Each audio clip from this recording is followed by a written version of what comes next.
23 ఏళ్లుగా ఇండస్ట్రీలో ఉంటున్న నితిన్కు ఇన్నేళ్ల కెరీర్లో జయం, ఇష్క్, దిల్, గుండెజారి గల్లంతైందే, రంగ్దే తప్పించి ఆయనకు సరైన హిట్ లేదు.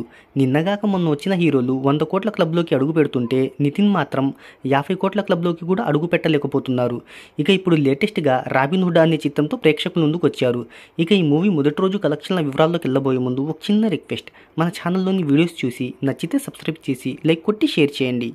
నటీనటులు, సాంకేతిక నిపుణుల రెమ్యునరేషన్తో పాటు ప్రమోషనల్ ఖర్చులు అన్నీ కలుపుకొని ఈ చిత్రాన్ని 60 కోట్ల రూపాయల బడ్జెట్తో నిర్మించారు. ఇక ఈ మూవీకి ప్రపంచవ్యాప్తంగా 30 కోట్ల రూపాయల ప్రీ రిలీజ్ బిజినెస్ జరిగింది.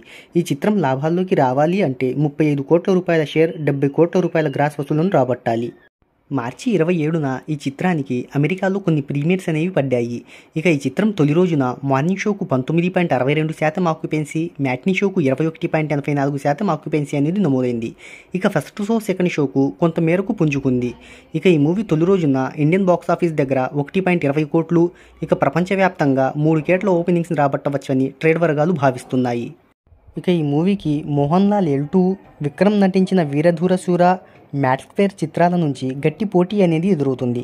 అయితే వీకెండ్ కావడంతో, సెలవులు కావడంతో ఈ చిత్రం మంచి కలెక్షన్లను రాబట్టవచ్చని చిత్ర యూనిట్ ధీమా వ్యక్తం చేస్తుంది. మరి ఎంత మేరకు కలెక్షన్లను రాబడుతుందో కింద కామెంట్లో తెలియచేయండి.